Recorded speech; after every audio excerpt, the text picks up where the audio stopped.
Assalamualaikum warahmatullahi wabarakatuh. Selamat datang kembali teman-teman dalam rangkaian cerita kita pada 20 barisan pemuda zaman Nabi Sallallahu Alaihi Wasallam. Terkait pemuda ke-11 yang udah kita bahas kemarin, teman-teman semoga sudah mendengarkannya ya. Nah, sekarang adalah pemuda yang ke-17 yang akan kita diskusikan pada hari ini. Siapakah dia? Pemuda ke-17 yang akan kita diskusikan pada rangkaian 20 pemuda barisan Rasul Shallallahu Alaihi Wasallam ini adalah Rafi bin Khudais. Oke, kita bakalan mulai cerita. Namanya itu adalah Rafi bin Khudais, orang yang matinya itu Rasulullah Shallallahu Alaihi Wasallam menjadi saksi kesyahidannya, karena memang matinya tidak di medan perang seperti itu. Nanti kenapa bisa kayak gitu ya, kita ceritain nanti. Kita mulai dulu dari nama lengkapnya. Nama lengkapnya adalah Abu Abdullah Rafi bin Khudais Al-Ansari Al-Ausi Al-Haritsi. Jadi itu dia nama lengkapnya. Rafi bin Khudais lahir di Madinah 12 tahun sebelum Hijriah. Jadi memang Rafi bin Khudais ini seumuran lah dengan pemuda-pemuda lainnya yang sudah kita bahas sebelum-sebelumnya. Mudah-mudahan teman-teman ingat semua ya kapan pemuda-pemuda lainnya yang kita bahas itu lahir. Seperti Zabir bin Abdullah, Usama, Anas, Salama, dan pemuda-pemuda lainnya itu ya mudah-mudahan teman-teman ingat lah. Nah, jadi kalau Rafi bin Khudais itu lahirnya 12 sebelum Hijriah atau 1 tahun setelah kenabian di Madinah. Jadi Rafi bin Khudais ini adalah orang Madinah, makanya tadi namanya itu Al-Ansari, golongan orang-orang Ansar. Nah, Rafi bin Khudais ini lahir dari pasangan Khudais dan juga Halimah binti Urwah bin Mas'ud. Jadi nama ibunya adalah Halimah binti Urwah bin Mas'ud. Jadi itulah orang tua dari Rafi bin Khudais. Nah, Rafi bin Khudais ini itu sejak kecil memang ingin selalu dekat dengan Rasulullah, belajar kepada Rasulullah, dan juga selalu ikut dalam setiap peperangan yang dilakukan oleh Rasulullah Shallallahu Alaihi Wasallam. Namun pada saat perang Badar, sama kasusnya dengan pemuda-pemuda lainnya, tidak diizinkan ikut. Ya, kenapa nggak diizinkan? Karena memang masih terlalu kecil. Jadi Rafi bin Khudais tidak ikut pada perang Badar. Namun Rafi bin Khudais itu ikut dalam perang Uhud, dan setelah ikut perang Uhud mengikuti beberapa peperangan berikutnya, seperti perang Khandaq juga ikut. Tadi kita bilang kalau Rafi bin Khudais ini adalah orang yang kesyahidannya mati secara syahid itu, jadi yang menjadi saksinya adalah Rasulullah Shallallahu Alaihi Wasallam. Why? Mengapa gitu kan ya? Karena Rafi bin Khudais ini teman-teman sewaktu ikut di perang Uhud terkena anak panah di dadanya, ya kan? Terkena anak panah di dadanya, kemudian setelah terkena anak panah di dadanya itu menjumpai Rasul dan meminta kepada Rasul untuk Rasul, tolong bisakah engkau mencabut anak panah ini, kurang lebih kayak gitu kan ya. Terus dia datanglah ke Rasul untuk meminta dicabutkan anak panahnya. Nah, Rasul bilang, baiklah, baik, aku akan mencabutin anak panahnya serta mata anak panahnya. Tapi kalau kamu mau, aku akan cabut panahnya dan meninggalkan anak panahnya di dalamnya, sehingga nanti aku akan menjadi saksi bahwa kamu itu syahid, seperti itu. Rasul bilang kayak gitu. Nah, terus si Rafi jawabnya gini, oh ya Rasul, nggak apa-apa, cabutlah panahnya dan tinggalkan anak panahnya gitu. Jadi selama hidupnya Rafi bin Khudais itu hidup dengan ada anak panah di dadanya, hingga pada saat kepemimpinannya Muawiyah, Rafi bin Khudais masih hidup sampai saat itu.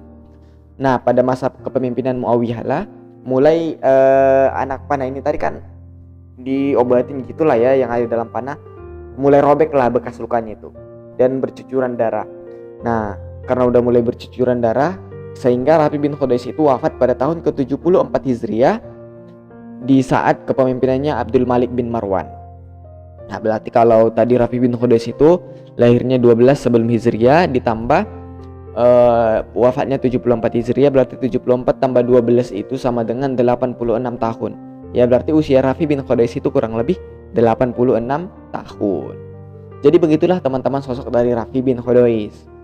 Ketika dewasanya juga Rafi bin Khudais ini menjadi seorang ahli fatwa dan ahli fikih, seperti dengan teman-teman seumurannya, semisal Ibnu Abbas, Ibnu Umar, Salamah bin Al-Aqwa, Zabir bin Abdullah, Abdullah bin Amir bin Al-Ash, dan pemuda-pemuda lainnya itu mereka menjadi sama seorang ahli fikih dan ahli fatwa.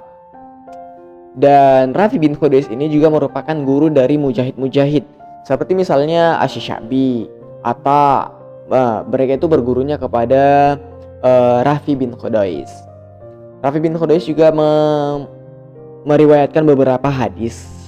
Nah, kalau kemarin nih waktu kita bicara ataupun berdiskusi menceritakan mengenai Abdullah bin Amr bin Al-As, kita itu kemarin ada yang doa kafaratul majelis yang diajarin oleh Rasulullah, kemudian diriwayatkan si Abdullah bin Amr bin Al-As yang itu subhanaka Allahumma wa bihamdika nasyhadu an la ilaha illa anta nastaghfiruka wa natubu ilaik. Itu kan ya. Nah, kalau Rafi bin Khudais juga punya, tapi sedikit berbeda.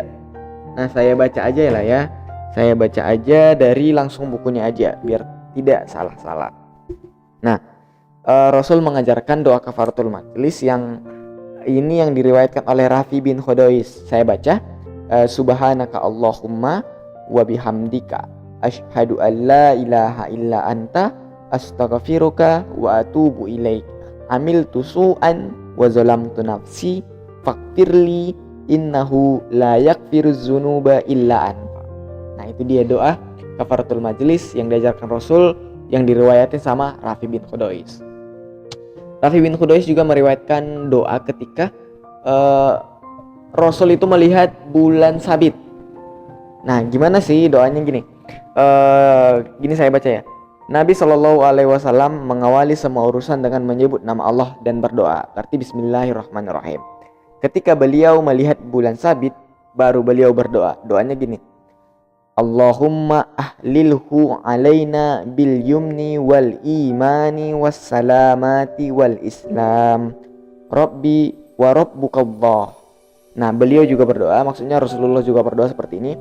Allahu akbaru Allahumma ahillahu alaina bil amni wal imani was salamati wal islami wat taufiqi lima yuhibbu rabbuna wa yarda rabbuna wa rabbukallah.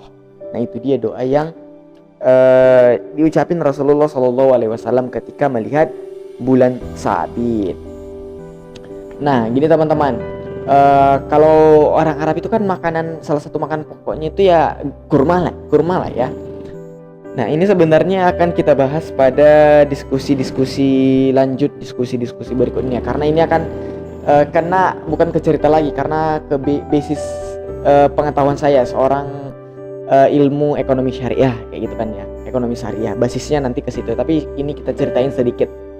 Nah, waktu itu ada peristiwa jual beli kurma muda dengan kurma tua, dan ada juga istilah jual beli araya seperti itu, dan soal sewa tanah gitu. Kalau soal sewa tanah itu at the end pada akhirnya itu nggak dibolehin. Nah, kenapa nggak dibolehin sih? Gimana sih ceritanya? Nah, itu nggak bakalan kita campur dalam cerita ini. Itu kan beberapa hadis juga sebenarnya sih yang diriwayatkan oleh Rafi bin Khudais. Pertama itu mengenai soal jual beli, soal kurma tadi. Nah, itu nggak bakalan kita bahas di sini karena ya kalau kita bahas di sini nanti akhirnya jadi panjang. Karena kita di sini cuma menceritakan soal Rafi bin Khudaisnya aja. Itu nanti kalau kita ceritain ke situ udah pergi ke ilmu ekonomi syariahnya yang basis pendidikannya saya seperti itu. Jadi kita nggak bakalan panjang ngebahas itu. Nah, soal jual beli araya juga tadi, dan soal mengenai jual beli kurma muda dengan kurma yang sudah lama, kurma yang baik dan kurma yang buruk seperti itu. Karena singkatnya aja ya, karena kalau kita nanti itu orang itu kan suka tukar menukar tuh, orang-orang Arab. Jadi kalau bisa orang itu melakukan tukar menukar dengan kurma yang muda ditukar dengan kurma yang baik kualitasnya ditukar dengan kurma yang buruk kualitasnya, di situ nanti akan ada perbedaan, ada riba di dalamnya. Nanti itu soal itu bakalan kita kaji lebih dalam lah, karena nanti kalau kita ngebahas itu ya soal ekonomi syariahnya, kita akan belajar mengenai riba nanti, dan akan saya buatin contohnya mengenai tukar menukar soalan ini. Secara singkat, memang ada beberapa benda yang nggak boleh ditukar menukarin, seperti azhabu bizahab, emas dengan emas, perak dengan perak gitu kan ya. Ada 9 benda yang nggak boleh kita lakukan, tukar menukar dengan hal itu. Nah, jadi teman-teman soal sewa tanah juga tadi nanti bakalan kita jelasin juga, karena banyak lah masih banyak lah yang bisa kita ceritain. Nanti soal ini bakalan saya note dan kita ceritain pada lain kali. Oke teman-teman, terima kasih sudah mengikuti kita. Pada akhirnya kita tahu bahwa Rafi bin Qudais ini adalah sosok orang yang ahli hadis, ahli fikih, lahir 12 sebelum Hijriah dan wafat 74 Hijriah, kurang lebih umurnya itu di 86 tahun usianya. Seorang yang menjadi guru dari mujahid-mujahid, dan juga Rafi bin Qudais ini orang yang meriwayatkan hadis, salah satunya tadi yang doa kafaratul majlis, doa Rasul ketika melihat bulan sabit, dan juga ada beberapa jual beli tadi kan ya, dan sewa tanah. Mengenai soal kesyahidannya Rafi bin Qudais, di mana syahidnya itu adalah Rasul yang menjadi saksinya, juga sudah kita ceritain. Terima kasih sudah mengikuti kita teman-teman. Semoga diskusi kita pada hari ini membawa berkah kepada teman-teman semua, dan kita semakin tahu mengenai pemuda-pemuda yang ada pada zaman Nabi SAW. Terima kasih dan sampai jumpa pada pemuda lain yang akan kita diskusikan. Akhir kata, Assalamualaikum warahmatullahi wabarakatuh.